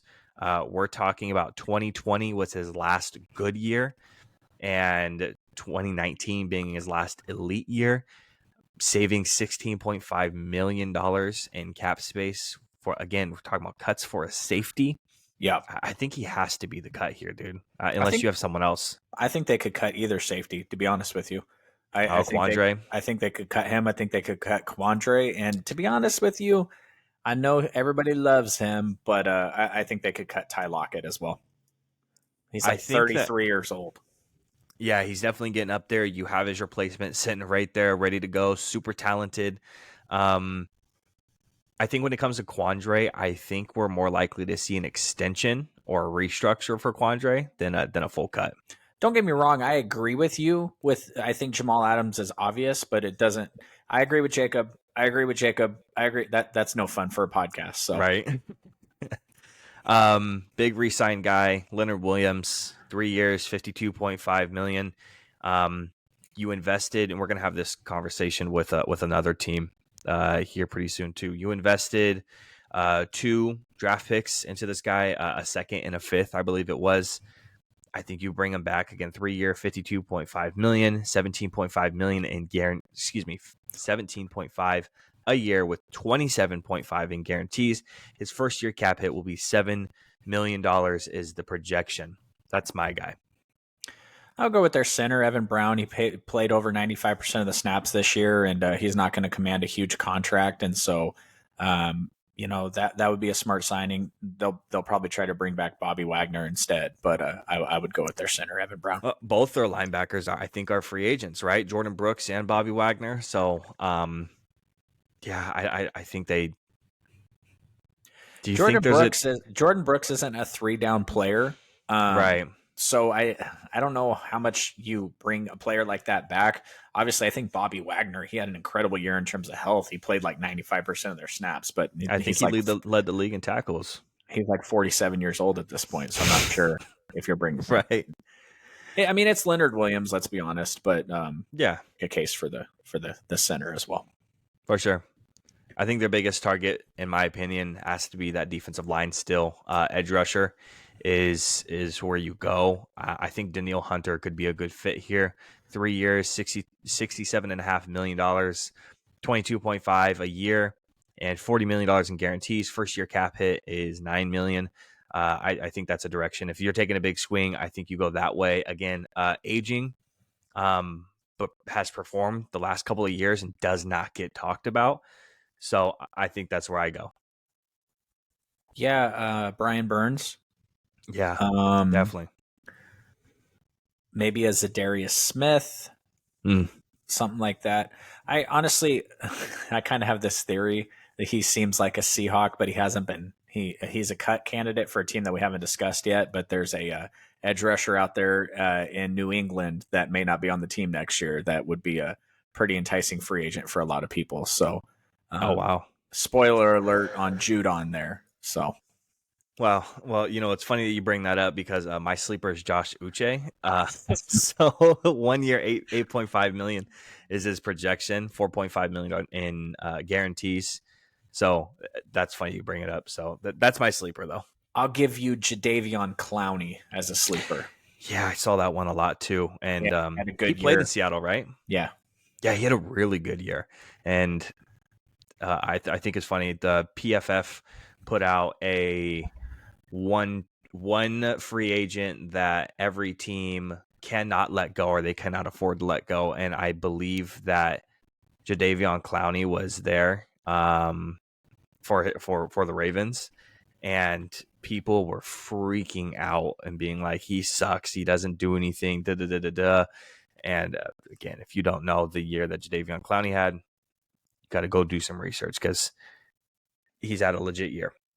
Well, and there's a reason for my pick there. I don't know if you know who the Seahawks' new head coach is, but he did pretty good with Jadeveon last year. So Yeah, for sure. Moving on to second place, the Los Angeles Rams, $23 million in cap space. Cut candidate has to be Joe Noteboom. It is a guard / tackle. Played guard this year. He's played tackle in the past. $15 million saved in cutting this dude. I'm like, damn, that's a lot of money to be cut.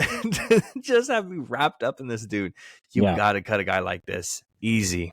yeah. That's again. I don't want to do this thing where I disagreed or agreed with everything. So I guess I can go with maybe Brian Allen. It's their center. He makes a lot of money, and he wasn't exactly um, super great this year. But Yeah. yeah, I mean, you're right. And then I think they got my re-signed guy, I'm going to pick all the, obvious guys, and Drew obviously has to do all the digging. So you got to turn around and you got to invest that money into the guard. Kevin Dotson, incredible year, 4 years, 72 million, $18 million a year, 36 million in guarantees. First year cap hit being $6 million. So that's my guy. Phone goes off, I hope, for breaking news, so I could be like, yes. Um, okay. You want me to dig a little deep here? All right. Must resign for the Los Angeles Rams is one Carson Wentz, future starting quarterback for the Los Angeles Rams. What? Come on, bro. He's got so much talent, and people don't like him. He's got an attitude, but so does Sean McVay. They're a match made in heaven. Look what he did to Baker. He turned Baker around. Oh man, Carson Wentz. Come on, bro. that's Get with it. that's one I wasn't. I would get with it. All right. Well, let me go first, and I'll pick. I'll go chalk like you keep going. But what do you want me to say? Brett Maurer, their kicker. What's Yeah, wrong right with there. Carson Perfect. Wentz? I think biggest target for the Rams, in my opinion, has to be a corner. Um, You swing big, L'Jarius Sneed, 4 years, $64 million, $16 million a year, $35 million in fully guaranteed money. First year cap hit, 8.25 million if you're going big. I agree on corner. Stephon Gilmore is a free agent. I believe that he won't be back next year. Yeah, that's my Mr. sleeper pick. Yeah, definitely. Former Cowboy Cheeto. I won't try to say his last name. You can say it because I'm sure you Ozier. have it. Yep. And played for the Ravens this year, Rocky Asen. So Oh yeah. there's some good corners out there, I think, and that makes a lot of sense for the Ravens. Yeah, for sure. And again, my sleeper pick was going to be Stephon. 1 year, 8.5 is what he's projected at currently. Nice. I nailed it. So I'm going to let you take the full reins on this one. I'll just go Niners first, negative $11 million in the cap space. I'll let you take first on all these. Cut candidate. Who's your cut candidate? You know, I think if we had done this 2 weeks ago, I would have told you it was Eric Armstead, which that's a huge thing for the 49ers to do because he's the heart and soul of that defense. People may not know it, but he's Walter Payton Man of the Year nominee every year. He's everything to that defense, and I would have told you he was the number one cut candidate. But unfortunately, I don't even want to put this on the podcast because I don't want 49ers fans coming at me fucking sideways over this because I'm with you. But I would take a strong look at cutting Dre Greenlaw in the offseason. Oh, yeah, that you may never get it back. Yeah, and just for background for the Niners fans, when we were watching the Super Bowl, I texted Drew and I said, "Damn, Dre is hyped out there," and he texts back, "He has to relax." And literally 5 minutes later, he blows out his Achilles. It's a shame he didn't hear him through the TV because he would have known. Yeah, you're right, man. I have to relax. Because disappointing. That would save him 8.6. I was going to say 9 million next year. Yeah. The only other guy I wrote down was Eric Armstead, just because you brought him up one time, and this was weeks ago. That's $18 million, but he had a really good performance in the Super Bowl, always seemed to show up and be where it's supposed to be. So, and as we continue to go through these teams for the three viewers, sorry. We're looking at big time cut candidates to save a lot of cash. Obviously, the 49ers, they can cut a lot of players and save little bits of increment amount of money. But what's the biggest cut they can make that makes sense to save the most amount of money is how we go after that. And that's why we're talking about a player like Eric Armstead or Dre Greenlaw. As far as a must re-sign, yeah. I mean, honestly, I would tell you it's Jawan Jennings, but I'm not sure if we're going to invest money in our third wide receiver spot. So I'm going to go a little weird, and I'm going to say Cleveland Farrell because our run defense fell off a cliff when he went under the IR at the end of the season there, which put Chase Young into an every down role, which he's clearly not suited for as constructed in the Steve Wilkes offense. So the only other thought I really had on this was Tayshaun Gibson, but I think with Hufanga coming back next year and Jair Alexander stepping up in his wake, I think he's ready to take over that other safety spot. And the 49ers don't play, their safeties are interchangeable. They're more of hybrid roles. So I would say probably Cleveland Farrell. Yeah. I mean, you can let him spend the whole season on a fucking cruise and then start him in the playoffs. Why bring him back? You can sign him later for cheap. You think there's a chance for Chase Young to come back? I mean, you invested a draft pick to trade for him. Was he just a half a year rental type thing? Or are you investing money into that? He didn't produce enough for us to bring him back at the money that he's going to command. If he goes to the 49ers and says, I want to come back, I'm not going to look at any other free agency spots, then potentially. But I just think the name and the bullshit, it's just for the Commanders told us, Mike Silver reported it when we traded for him, like, hey, this guy is not like, you guys didn't just get Daron Payne. You didn't just get Montez Sweat. And we're like, no, Chase Young. And then he got on the field and he was like doing an inside twist to try to rush up the middle. And the freaking running back went that way. And you're like, that's your job. Set the fucking edge, you guy. So Yeah. I don't see that. Not at the money he's going to command. Is 15.5 on a 1-year deal too steep? Because that's what he's projected. Yes, too steep. Yeah. Okay. And then what about your biggest target? What's your biggest need, and who are you going after? I think the biggest need is offensive line, but I think we're going to take an offensive lineman in the first round, and we don't have a ton of money to play with. If we lose Juwan Jennings, then we might have to go get a wide receiver, but again, that can be replaced in the draft. So I haven't really dived into this. Obviously, Diamador Lenore came on late at corner, so I Yeah, think we're for good sure. there. And he had a good Super Bowl performance too.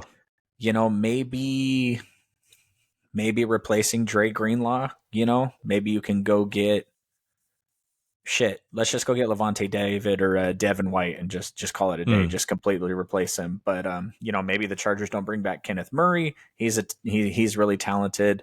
It's probably some type of defensive line depth, to be honest with you, because no matter how much we pay that defensive line, we continue to stock it up and bring in more players. So who would you say? I agreed with you. I think you're going to take an offensive lineman. I think you're going to take a tackle. The Mike McGlinchey replacement has not really worked out that well, which it's not like the Mike McGlinchey thing was working out anyways. There is a reason why he was a replacement. Correct. What do you think about going after a guard? Because that's kind of what I have slated for you guys right now. You know what's kind of interesting is Laken Tomlinson was with us, and then he signed a fat bag for the Jets, and he's a cut candidate for the Jets. Spoiler alert for that episode. I wouldn't be surprised to see us bring someone like Laken Tomlinson back because he won't be as expensive, and he already knows the scheme, and he's very, very good at the outside zone runs that we like to run. Yeah.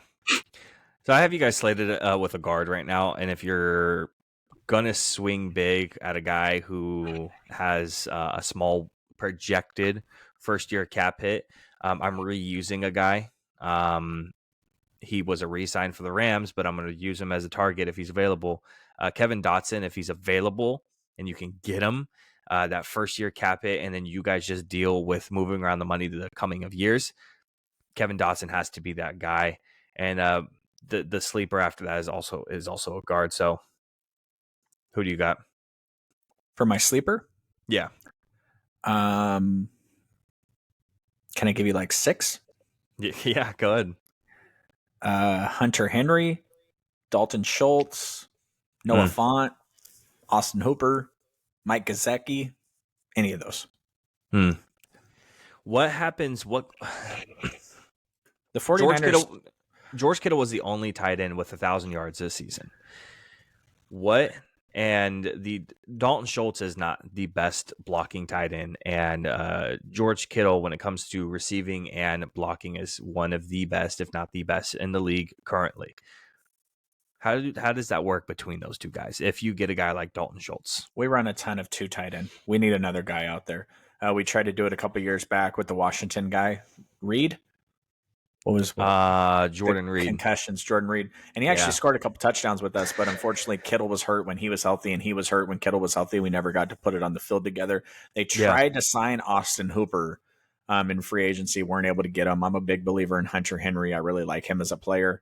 And I think that Kyle really likes 2 tight ends that can catch the ball, and to be able to hold George Kittle in to block and still have the middle of the field open to a dynamic tight end, I think would be big for us. Actually, I'm almost in love with the idea of adding a really good pass catcher tight end to replace Juwan Jennings if we're not able to keep him instead of a third wide receiver, because we don't go third wide too often. 3 wide. My sleeper for you guys, again, is a guard. I'm going Vaitai from the Lions. He was on IR all year, so you could probably get him for pretty cheap, and a guy who's performed really well in the past. I don't know why I envision him as a Niner so heavily. I can almost feel like I could bet on this. All right, you ready for this? So his name, Halapuli Vaitai. I get points for trying. Poo-poo tie. Got it. So, that's my sleeper pick for you guys. And that wraps up the free agency for the AFC and NFC West, we're going to move on to 2 divisions. Same thing, another AFC and another NFC division the next week. And we're going to hit the same thing. So if you're curious about your team in that division, go ahead and stay tuned.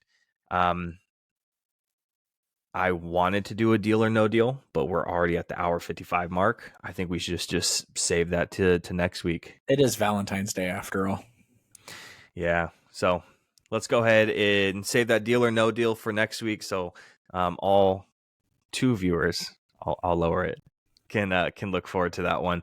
Damn, bro, week. I just dropped fire content. We lost a viewer. yeah. Listen, this is all you got to do is just cut the part where I said that we should cut Dre Greenlaw and blast it out on all our social channels, and we'll get a ton of comments and hate. Yeah, that's true. All right, man. So appreciate everybody for sticking through with the podcast. You made it this long. As usual, we will see you next week. He's Let's Go Kings for him. It's basketball season. Yeah, we're in off-season mode. Over.